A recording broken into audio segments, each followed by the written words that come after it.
Materi biologi kelas 12 semester 1, pertumbuhan dan perkembangan. Kompetensi dasar 3.1 menjelaskan pengaruh faktor internal dan faktor eksternal terhadap pertumbuhan dan perkembangan makhluk hidup. Kompetensi dasar 4.1 menyusun laporan hasil percobaan tentang pengaruh faktor eksternal terhadap proses pertumbuhan dan perkembangan tanaman. Pertumbuhan dan perkembangan pada tumbuhan. Apakah pertumbuhan pada tumbuhan itu?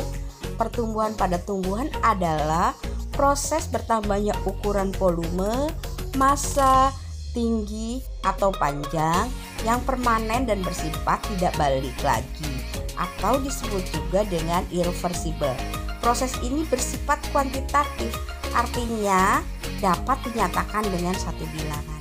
Dapat dilihat seperti contoh. Pertama-tama pada gambar berikut terlihat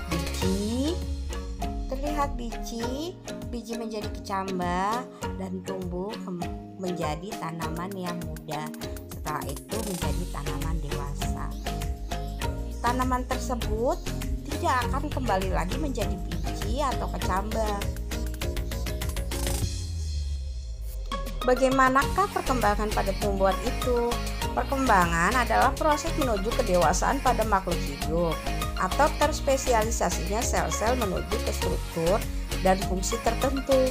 Proses ini bersifat kualitatif, artinya tidak dapat dinyatakan dengan bilangan. Contohnya, tumbuhan dikatakan sudah dewasa apabila telah mampu berbunga. Pertumbuhan dan perkembangan pada tumbuhan itu meliputi 3 proses. Proses pertama yaitu perkecambahan, proses kedua yaitu pertumbuhan primer, dan proses ketiga yaitu pertumbuhan sekunder.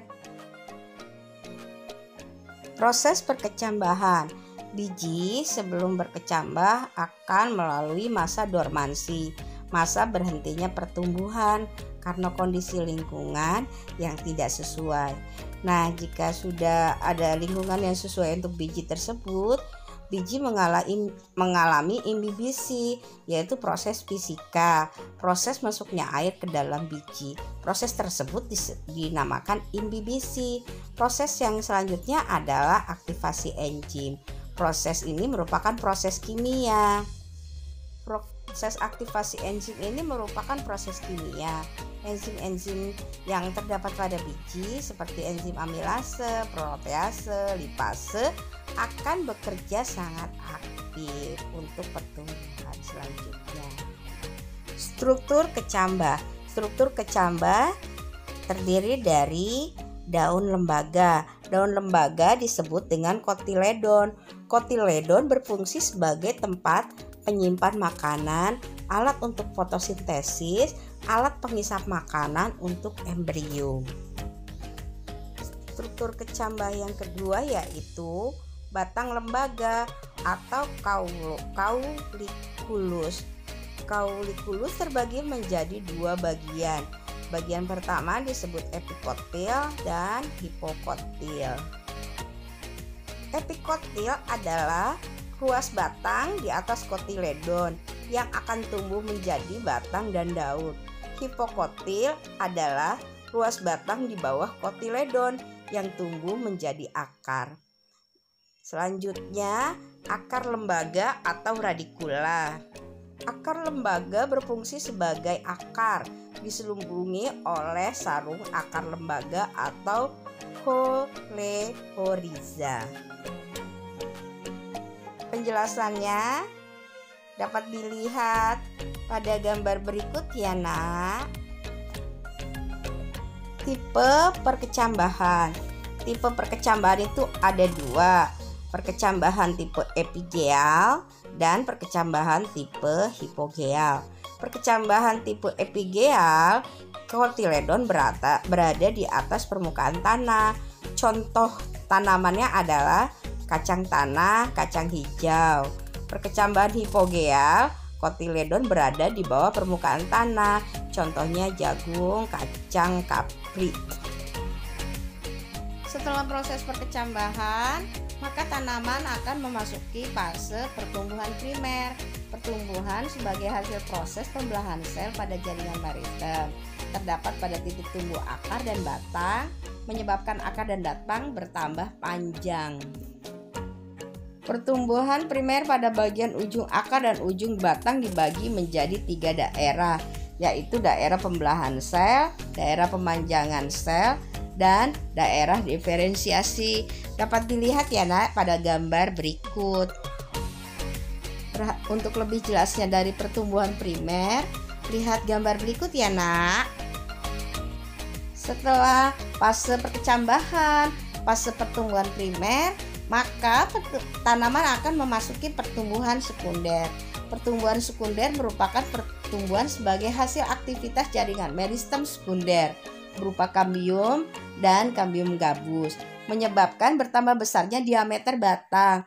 Pertumbuhan kambium menyebabkan epidermis rusak sehingga membentuk kambium gabus atau disebut dengan velogen.